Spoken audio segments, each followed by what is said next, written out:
Muy bien, reiteramos los saludos nuevamente a la Iglesia Bautista Misionera, a aquellos que se conectan a través de las redes sociales también. Y le pedimos, obviamente, si no tiene una iglesia local, aquí estamos nosotros, en Nebraska, Iglesia Bautista Misionera, aquí después de la Lambao, ¿cierto? Aquí estamos disponibles con un corazón amoroso dispuesto a recibirle, si no tiene una iglesia local, si no tiene donde congregarse. Siempre les animamos que vaya a una iglesia local. Bueno, les exhortamos también que sea de bendición. Obviamente esta predicación para ustedes va a estar basada en el libro en Zacarías, capítulo 9, del 9 al 12, va a estar a cargo de nuestro pastor Julio Castrillo, y tendrá como título, He aquí tu rey viene. Le bendecimos, que sea de gran bendición una vez más para ustedes, ahí en casa. Si usted no ha recibido, no conoce a nuestro Señor Jesucristo, animamos que este sea su día de hoy, que Dios le habla a su corazón. Amén. Que Dios le bendiga. Pastor, adelante.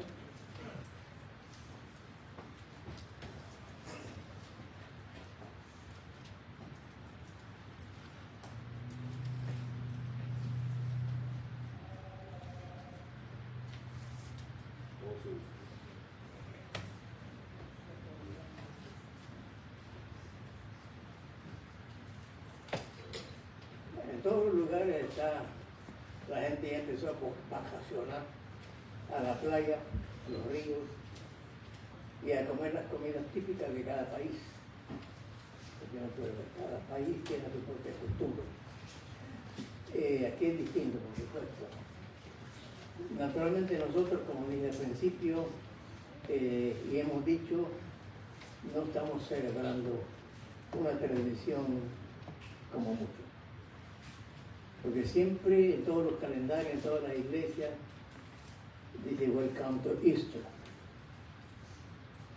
Ya sabemos que esa palabrita no está de acuerdo con lo que la palabra dice, porque ya hemos explicado que ese viene su régimen etimológico de la iglesia, de la diosa Istar, una de las diosas de los dioses de ahí de Babilonia. Nosotros no celebramos eso.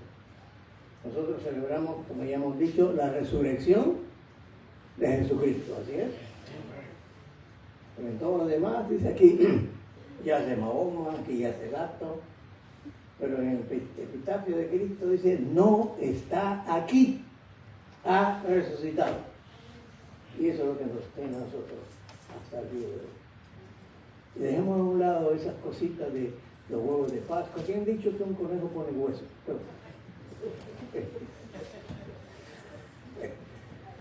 Dejemos todo eso a un ladito. Lo único conejo que me como es que me regala mi hijo uno de chocolate, ya lo decapité. Estoy disfrutándolo, porque ella sabe que me gusta mucho el chocolate.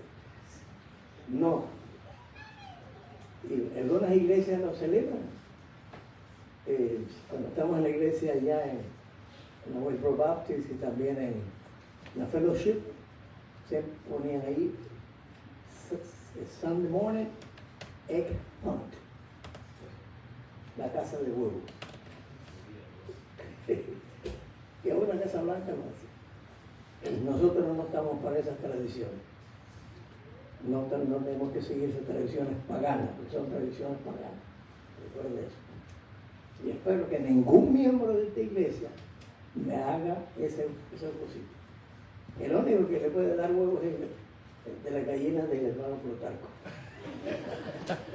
Le estoy haciendo propaganda, pero no me regalen nada. Eso sí, te la acepto con gusto.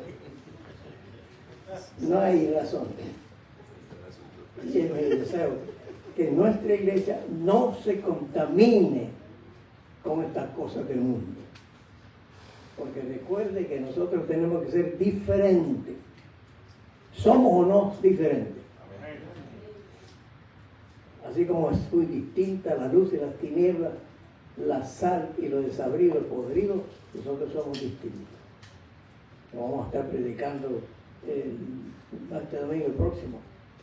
Estaremos hablando, siguiendo la serie de Filipenses. Nosotros somos luminarias en este mundo, ¿no? Somos aparte, diferentes completamente. Tenemos que ser distintos en todo sentido.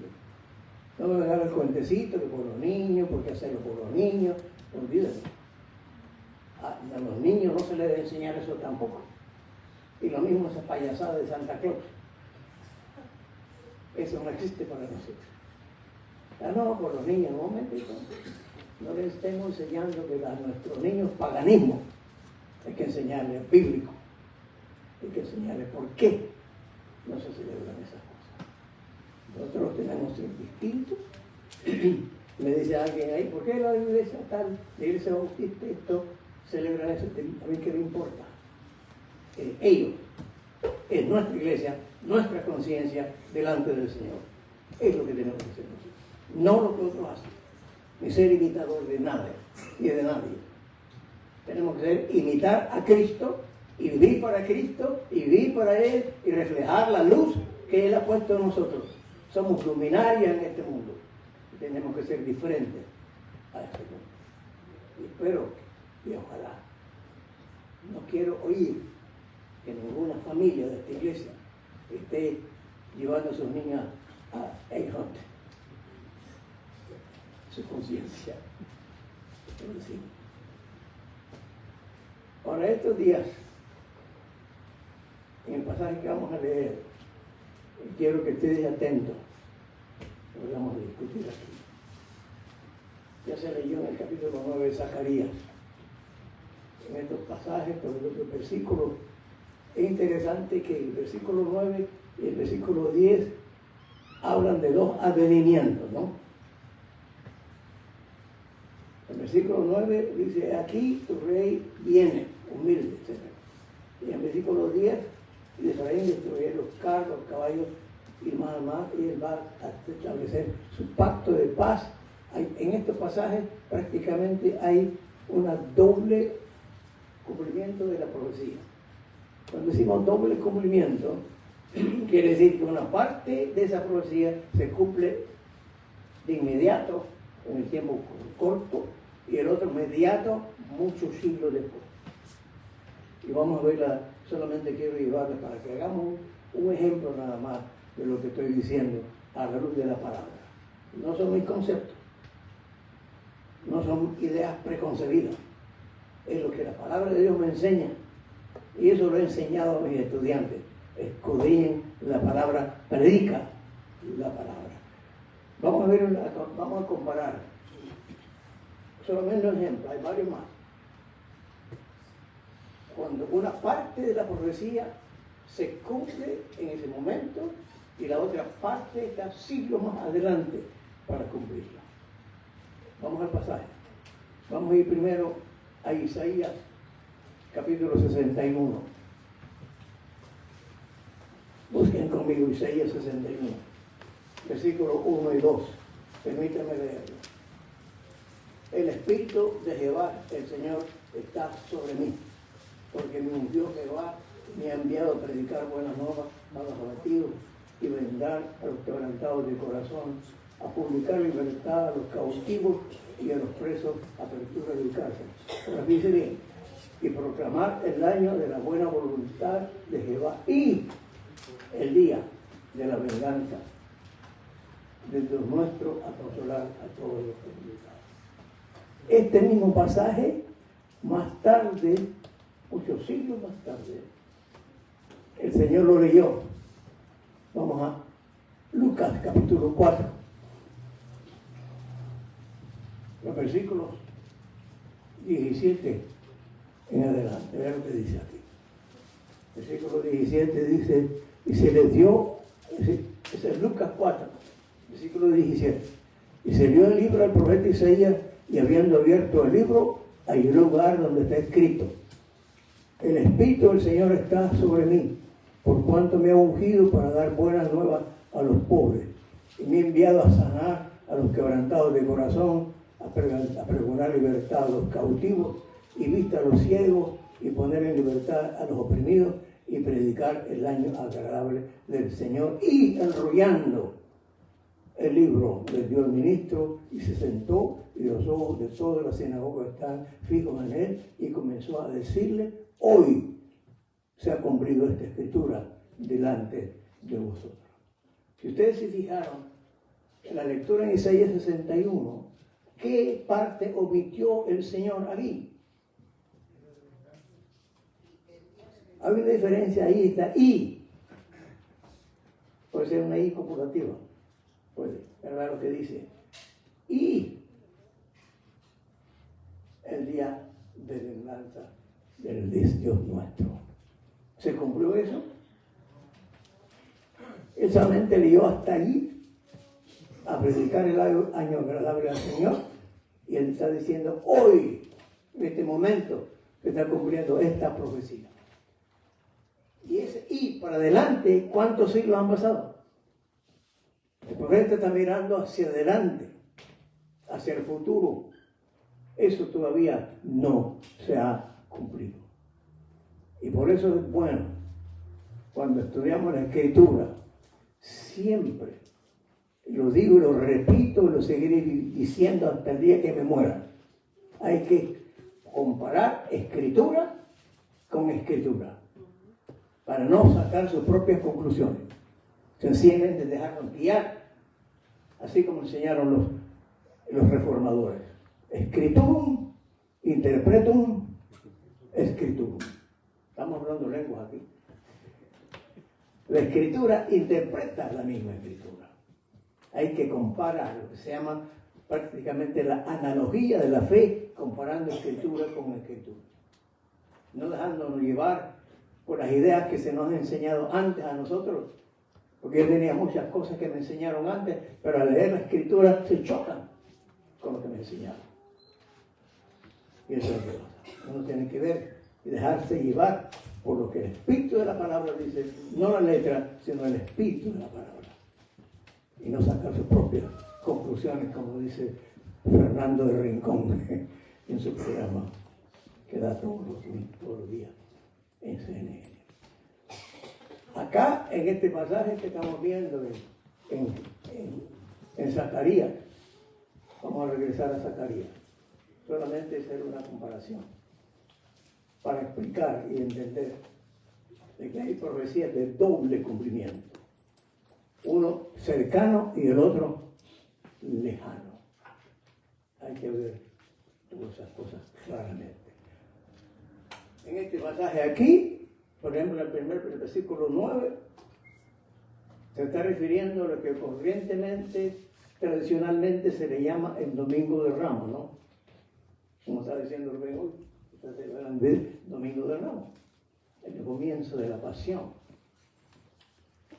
Se refiere prácticamente a la primera venida que él la cumplió antes de las 70 semanas de Daniel. Que dice que al terminar las 62 más 7, 69 semanas, se quitará la vida al Mesías, y eso está en Daniel capítulo 9, versículo 26, y hay que leerlo bien. Eso es lo importante. Y el versículo 10 se refiere a su segunda venida, cuando Él venga en su reino a establecer el reino de paz y a juzgar a sus enemigos. Quiero que lean conmigo en el libro de Zacarías, en el capítulo 14, los versículos 3 al 7, dice así: después saldrá Jehová y peleará con aquellas naciones como peleó el día de la batalla, y se afirmarán sus pies en aquel día sobre el monte de los olivos, que está frente a Jerusalén, al oriente, al monte de los olivos. Se partirá por el medio hacia el oriente y hacia el occidente, haciendo un valle grande. La mitad del monte se apartará, y huiré del valle de los montes, porque el valle de los montes llegará hasta Sal. Huiréis de tal manera que huiste a causa del terremoto de los días de Usías. Rey Judá, vendrá mi Dios con todos sus santos. Y si le pasamos más adelante, Apocalipsis capítulo 19, ¿qué nos menciona ahí? Cuando el Señor aparece con todos sus ejércitos a destruir al enemigo, al anticristo y todos sus huestes. Hay que leerlo aquí. De tal manera que, ¿qué aprendemos nosotros del Domingo de Ramos? ¿Qué es lo que enseña esta entrada del Señor? ¿Cómo entró el Señor a Jerusalén? Versículo 9, ¿qué nos dice? Fíjense bien, aquí estamos haciendo un estudio analítico. Alégrate mucho, hija de Sión. Da voz de júbilo, hija de Jerusalén. Y aquí tu rey vendrá, justo, salvador, como humilde, cabalgando sobre un asno, sobre un puño, hijo de asno. ¿Cómo entró el Señor a Jerusalén? Entró en humildad. A diferencia de Alejandro el Grande, el gran conquistador, que me encanta mucho leer sobre él, uno de los generales más brillantes en toda la historia. Él entró montado en Jerusalén con su caballo. ¿Sabe cómo se llama el caballo? Bucéfalo. Qué caballito. ¿Dónde lo encontraré yo? Pues en la historia, en la historia, por supuesto. Y él entró a Jerusalén, porque los grandes conquistadores del pasado, como Julio César, no Castrillo, no. Eso no sirve. Napoleón y otros más, ellos tenían caballos entrenados para la guerra, porque esos caballos tenían que estar entrenados. Pero el Señor comenzó. Ya lo leímos en la lectura devocional. Montado en un asno, un burrito. Y los reyes de Israel, cuando iban en paz, se montaban en burros, en asnos. Se cuenta un cuento por ahí de que el burrito donde el Señor se montó llegó donde estaban todos los demás compañeros. Mire ustedes cómo me victoriaban, cómo ponían ramas y cómo gritaban. Entonces otro le mire, tonto, no te gritaban a ti, era el que estaba montado sobre ti. Así es la cosa. Y por supuesto, recordemos que ya hemos venido estudiando lo que hemos venido estudiando en el libro de Filipenses. Él se despojó de su gloria, ¿no? Siendo en forma de Dios, ¿qué pasó? Se humilló, se despojó, no de su gloria, no de su divinidad, se despojó de esa gloria que él tuvo antes que el mundo se hiciera. Muchos, por supuesto, se jactan de ser algo. Se jactan de su posición, de su título. Como me decía un pastor aquí, precisamente aquí en Tampa. Teníamos reunión de pastores en el tiempo. Un hermano allí, lo saludé y le dije, ¿cómo está mi hermano pastor? Me queda viendo y me dice, un momento, dígame, doctor Amengual, por favor. Chispa, dígame, porque sacó un doctorado ahí en Gainesville sobre psicología. No quería que dijeran pastor, que dijéramos doctor. ¿Qué le parece? Su propio ego que siempre hay. Y recordemos bien que el conocimiento envanece, pero el amor que hace, el amor edifica, ¿no? ¿Es cierto? Y por eso digo pues, Pablo cuando escribe a los romanos, la gracia que me da a cada cual que está entre vosotros, que no tenga más alto concepto de sí del que debe tener, sino que piense de sí con cordura de la medida de la fe que Dios le repartió. Estaba leyendo una ilustración el otro día de un filósofo que quería cruzar de un punto a otro en un río y contrató a un botero para que lo llevara. Entonces el filósofo le dice al botero, ¿tú sabes algo de biología?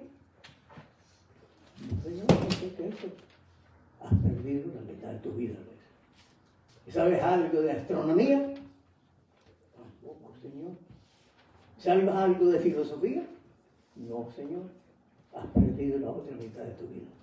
Y de repente el bote chocó en una roca y empezó a hundirse. Entonces el botero le dice al filósofo, ¿usted sabe nadar? No. Entonces has perdido toda tu vida. Así es la cosa. Y así se jacta mucho. Entonces el Señor está diciendo aquí que Él vino Él dijo, aprended de mí que soy ¿qué? Manso. Y Él nos invita a nosotros a imitarlo. Como alguien el otro día lo saludé, ¿cómo está, hermano pastor? No me digas así, dígame reverendo. Bueno, yo le dije reventado. No, sencillamente. La verdad es que fui invitado a dar una conferencia a la primera iglesia bautista ahí en Puente Alto, en Chile. Y me habían invitado para ir para allá, una conferencia sobre profecía. Me dice el pastor, vamos a mandar a hacer un panfleto para distribuirlo entre la gente aquí, entre las otras iglesias. ¿Qué le ponemos ahí? Le ponemos el pastor Julio Castrillo, que tiene el grado tal, un reverendo tal. No necesita, simplemente ponga el hermano Julio Castrillo, punto. ¿Para qué tanta ceremonia? No, es para llamar la atención a la gente, a mí no me importa eso. Lo que importa es que la gente vaya y escuche la palabra, eso es lo más importante. Dejemos a un lado los reverendos y reventados. Dejemos eso a un ladito. El vino humilde viene en humildad y luego él viene en paz. ¿Qué dice el texto aquí? Veamos lo que dice aquí. ¿Qué más dice aquí? El resto del texto. Y de Efraín destruyeron carros, caballos de Jerusalén, los arcos de guerra, y hablará paz. ¿A qué? A la nación. Y lo que va a hacer cuando él venga, establecer paz verdadera. No la paz que están buscando, Señor, el presidente nuestro con Irán y las otras cosas, y Netanyahu y lo demás. Una paz transitoria, porque recuerde que la Escritura nos dice, cuanto más se habla de paz, ¿qué pasa? ¿Qué sucede? Viene destrucción de repente. Toda esa paz que están buscando ahí, eso no sirve para nada. Pero la paz que el Señor va a dar y va a establecer cuando Él venga, va a ser una paz verdadera durante ese periodo de 1000 años. Muchos no creen en el asunto de los 1000 años, porque hay varias teorías y no las voy a discutir aquí porque no estoy en clase. En mi clase sí, las discutí. Las discutimos en todas las teorías que hay sobre ese asunto. La milenista, que no existe, el milenio, etcétera, etcétera. No hay tiempo para eso aquí. En mi clase sí, me siento a discutir lo diferente, a abrir los diferentes asuntos aquí. Cuando él, aquí, recuerde que cuando él vino a cumplir lo que el Señor ya había determinado. Porque él vino sencillamente, como dice la Escritura, en Gálatas capítulo 2, versículo número 4, que no me equivoco, 4:5, perdón. Pero cuando vino el cumplimiento del tiempo, ¿qué?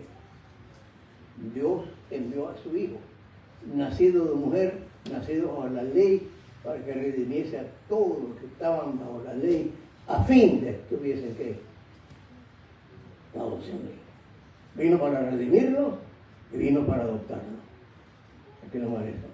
Entonces Él, en su venida acá, ahí en la cruz del Calvario, esa cruz oprobiosa, vergonzosa, que dice aquí en el libro de Hebreos que Él, menospreciando el oprobio, se entregó a sí mismo por nosotros. Ya sabe, el oprobio, la vergüenza de estar completamente desnudo delante de toda la gente. Él nos reconcilió con Dios. Justificados pues por la fe que tenemos nosotros. ¿Para cómo? Entre paréntesis hay dos cosas, hay dos preposiciones. Paz con Dios nos reconcilia. Él viene a reconciliarnos por sí mismo, nos reconcilia en sí a través de la sangre de su Hijo Jesucristo, pero también tiene la paz de Dios. Hay una diferencia. La paz con Dios es la reconciliación. La paz de Dios es interna, a pesar de todo lo que está ocurriendo afuera, en medio de las ansiedades que a veces tenemos en las presiones de este mundo.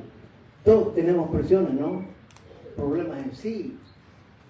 Pero la paz de Dios nos da la tranquilidad para poder soportar todas estas cosas. Por eso Un versículo que me gusta mucho es en Filipenses 4, 6 y 7. Por nada que estéis afanosos, si no sean conocidas vuestras peticiones con oración y ruego y acción de gracia, y luego dice, y la paz de Dios, que sobrepasa todo entendimiento, más allá, guardará vuestros corazones y vuestros pensamientos en Cristo. Por lo demás, dice en el versículo 2, hermanos, todo lo que es justo, todo lo agradable, todo lo que es de buen nombre, en esto pensad. No los problemas, nos enfocamos más en nosotros, en nuestras enfermedades, en nuestros problemas financieros. El Señor tiene una respuesta para todo eso y hay que dejar que Él haga la obra por nosotros. Él nos da las herramientas, nos dice la fórmula para llegar a eso, simplemente seguir su instrucción. Y por eso dice, todo eso procede de Dios, porque Él nos reconcilió a sí mismo. En su segunda venida va a establecer su reino universal. Después que Él derrote a sus enemigos, capítulo 19 de Apocalipsis, establecerá ese reino completo de paz. ¿Y qué más nos dice el versículo aquí? Él viene como Salvador. Por la sangre de tu pacto serás salvo. Yo he sacado tus presos de la cisterna donde no hay agua. En su contexto está refiriendo, por supuesto, a los cautivos en Babilonia. Pero el Señor vino a liberar y a salvar a quienes, solo a algunos pecadores, solo los escogidos, a todos los pecadores. Como Pablo decía, Él vino a salvar a todos los pecadores, de los cuales yo soy ¿qué? El primero. Vino a liberar a los pecadores por medio de su sangre derramada, como dice en Efesios 1:7, en quien tenemos redención por su sangre, el perdón de ¿qué? De nuestros pecados. Eso es lo que nosotros tenemos. Cuando estamos hablando aquí de su primera venida, vino para liberarnos a usted y a mí, porque Él nos libró del dominio de las tinieblas, nos ha trasladado del reino de las tinieblas al reino de su Hijo amado, en quien nosotros tenemos redención por su sangre, el perdón de nuestros pecados. Eso está en Colosenses capítulo 1, versículo 13 y 14. Los judíos, como hoy día, ¿a quién esperan? Esperan a un Mesías político, ¿no? Recuerde que cuando el Señor resucitó y se encontró con aquellos dos discípulos de Emaús y le contaron la historia, ellos dijeron, nosotros pensamos que Él iba a redimir a Israel y ahora todo esto ha sucedido y nada más. En la mentalidad de los judíos, en la mentalidad de ellos, el Señor iba a venir un caballo blanco con sus ejércitos para liberarnos del yugo de Roma. Y eso es lo que pensaron. Yo no sé si algunos acá, estudiantes, han estudiado sobre el asunto de la teología de la liberación. La teología de la liberación nació en el seno de la Iglesia Católica Romana por teólogos liberales también que nos presentan a Cristo, y eso vino a raíz después de la Revolución Cubana, ¿sabes? Que empezó a surgir todas estas cosas. Nos presentan a Cristo como un Cristo revolucionario, un Cristo político, un Cristo guerrillero, un Cristo sociólogo. ¿No es así? Y eso fue en los años 60 que yo recuerdo una vez cuando llegamos a Nicaragua, como yo tenía una escuelita ahí en la escuela, le daban a una gente de clase alta de ese dinero, yo lo usaba para pagar a los maestros, no para mí. Y muchos de esos muchachos ya mayores, estudiantes de universidad, de todo. Cuando ellos supieron que yo iba para Santo Domingo, Chontales, ellos vinieron.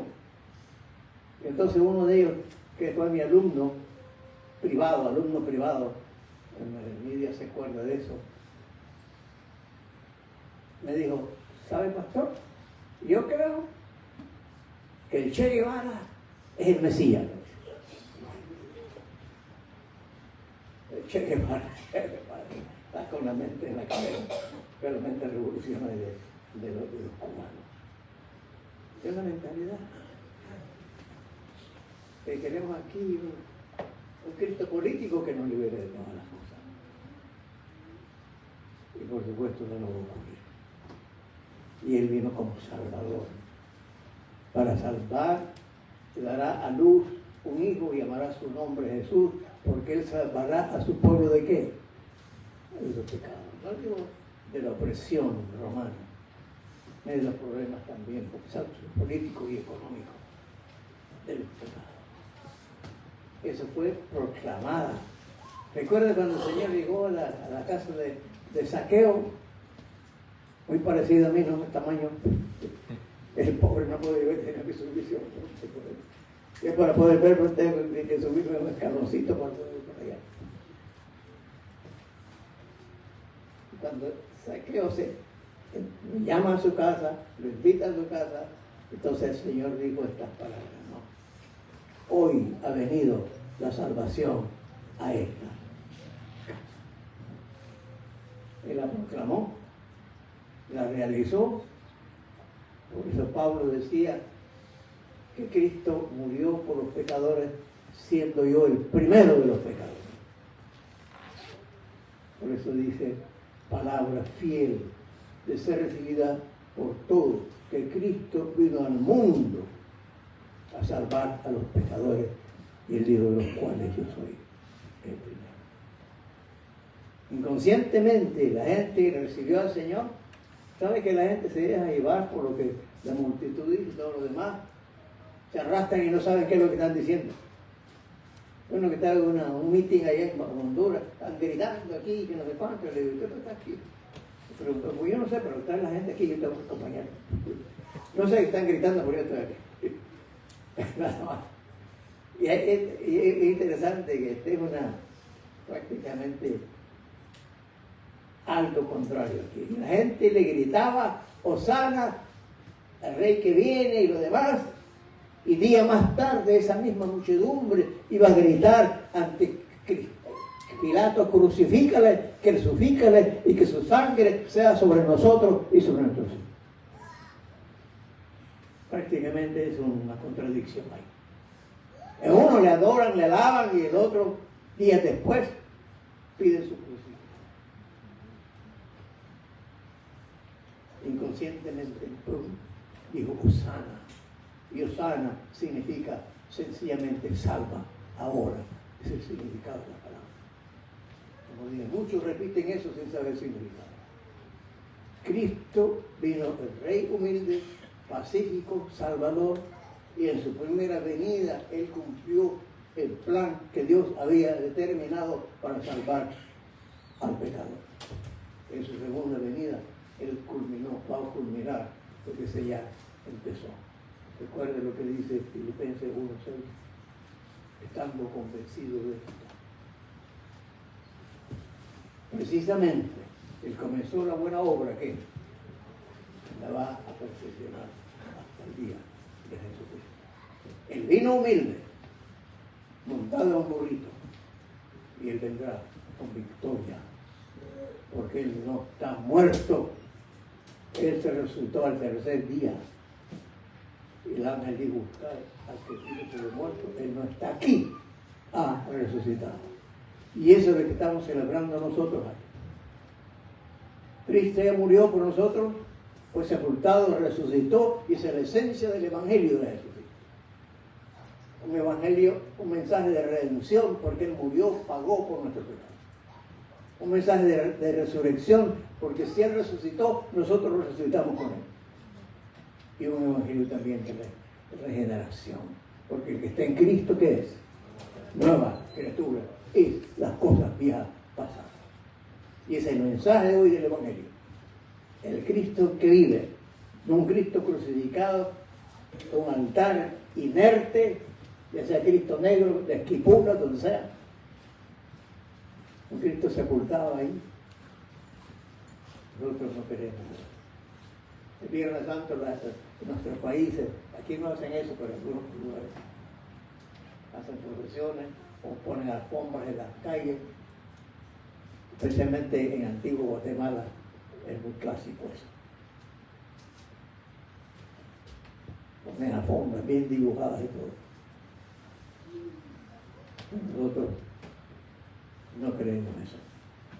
Nosotros creemos que Cristo vive y Él vive y como por Él nosotros viviremos para siempre, porque el que está en Cristo, que es nueva criatura. No es asunto de religión ni de tradición, es asunto de convicción y de confiar en Cristo como Santo. Para los que están aquí en la audiencia, si alguien tiene su religión, eso no le va a salvar.